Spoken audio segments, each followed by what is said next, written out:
Bonjour les enfants! Avant les vacances, vous aviez semé les graines.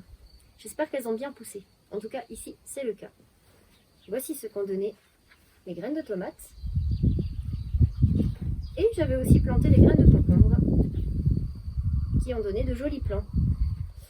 Alors il est encore trop tôt pour les planter parce qu'elles sont encore petites et fragiles. Donc je ne peux pas tout de suite les mettre dans la terre. Mais ce que je vais faire aujourd'hui, je vais préparer la terre. Je vais la retourner et enlever les mauvaises herbes pour que la place soit libre. Comme vous pouvez le voir, j'avais déjà retourné la terre, mais depuis tout ce temps, il y a des mauvaises herbes qui ont poussé. Alors aujourd'hui, je vais les enlever pour faire un peu de place pour le jour où je planterai mes concombres et mes tomates. Alors, où est-ce que je vais les mettre ?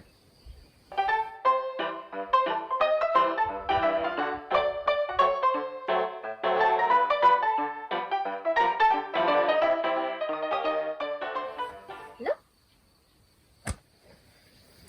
Pour enlever les mauvaises herbes, je vais utiliser un transplantoir. Ce transplantoir sert à retourner la terre. Et pour éviter de me salir les mains, je vais mettre des gants de jardinage.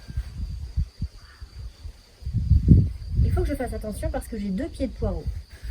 Je vais creuser entre les 2 pieds pour enlever ce pied de pissenlit qui n'a rien à faire là.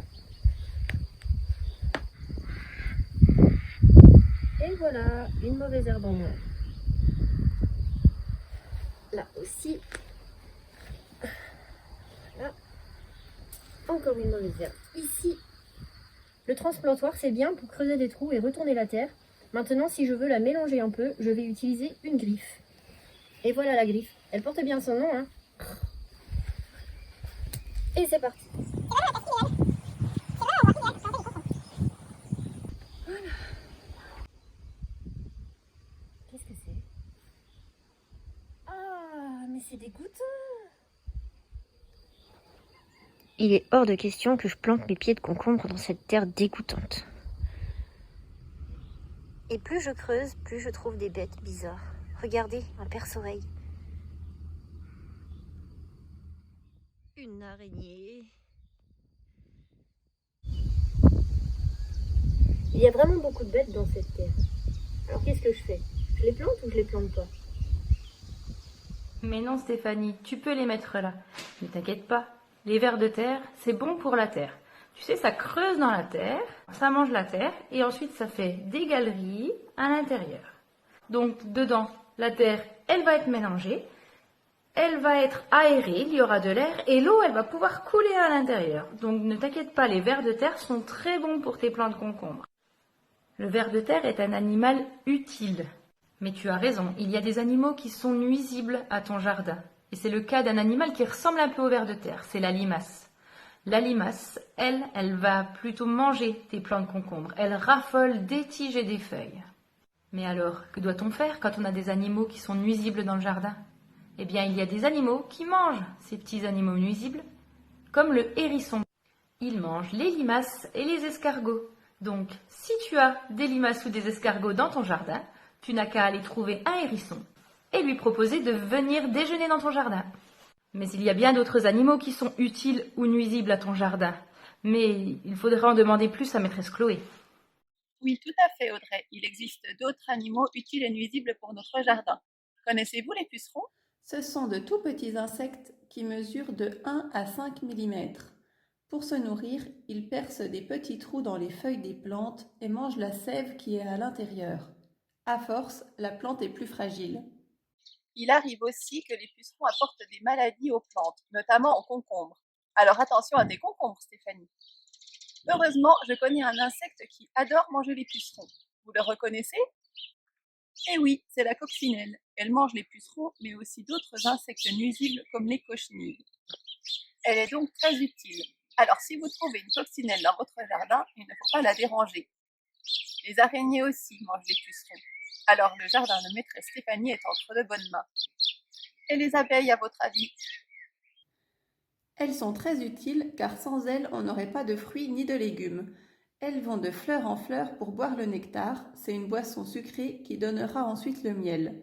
À chaque fois qu'elles se posent sur une fleur, du pollen s'accroche à leurs pattes et il retombe sur les fleurs qu'elles vont voir ensuite. C'est grâce au pollen, à cette poudre jaune que les fleurs donnent des fruits. Donc si on peut manger des fraises, des framboises, des concombres, c'est grâce au pollen et aux abeilles. Pour résumer, si vous trouvez des abeilles, des coccinelles ou des araignées dans votre jardin, vous avez beaucoup de chance car elles prendront bien soin de vos plantes. Par contre, gare aux pucerons.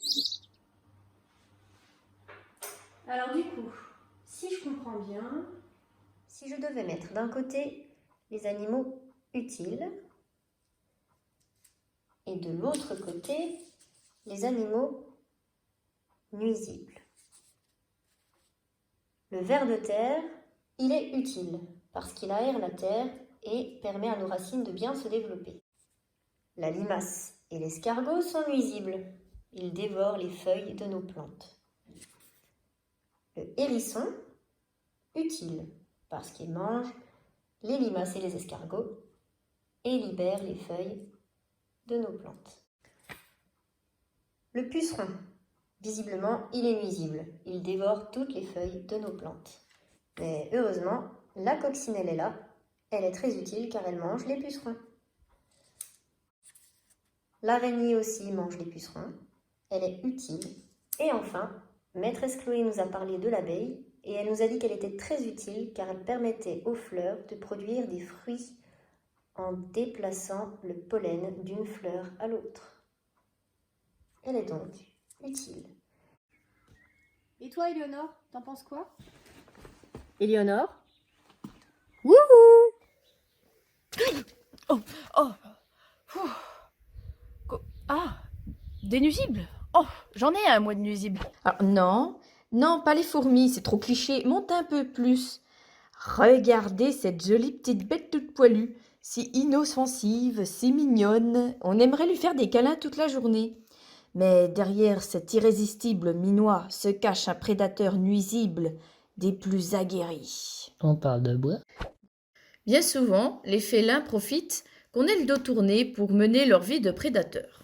Le chat adore se rouler dans la terre, écrasant les pousses et les fleurs à son passage. Il lui arrive aussi d'aller dans les potagers pour semer quelques paquets bruns et nauséabonds. Oh, ça fait du bien. Le chat possède des serres affûtées lui permettant défense et attaque T'as remarquables. vu la manucure? Il doit en prendre soin, et pour cela il s'en prend aux arbres. Oh, c'est moi qui ai fait ça. Bon, ok, j'exagère pas à ce point-là. Ah. Ah oui, voilà, ça me paraît un peu plus Je faisable. préférais avant. Le chat est un chasseur remarquable. Il chasse particulièrement les oiseaux. Malheureusement, il chasse des petits oiseaux insectivores très utiles pour nos jardins, comme par exemple la mésange, le rouge-gorge. Mais que chasse-t-il d'autre? Ah, mets-le. Eh bien, il chasse aussi les lézards. Ah non, pas celui-là, un peu trop gros. Oui, je préfère. Le lézard se nourrit de mouches, de limaces, de chenilles, de grillons, criquets, sauterelles et d'araignées. Mais malheureusement, il se nourrit aussi de vers de terre qui sont très importants dans nos jardins. L'orvet, lui aussi, se nourrit de limaces, de chenilles et d'araignées, mais aussi de larves, de cloportes et d'escargots. Malheureusement, il se nourrit également de vers de terre. Le chat a d'autres proies, les rongeurs, particulièrement les musaraignes, les mulots et les campagnols. La musaraigne se nourrit d'escargots, de chenilles, d'araignées, mais aussi de vers de terre. Le mulot et le campagnol mangent des graines n'ayant pas encore germé, y compris donc celles que nous semons dans nos jardins. Ces derniers sont donc considérés comme des nuisibles pour nos potagers. Mais alors, l'autre jour, j'ai grondé mon chat parce qu'il venait d'attraper un campagnol. Finalement, j'aurais dû le féliciter.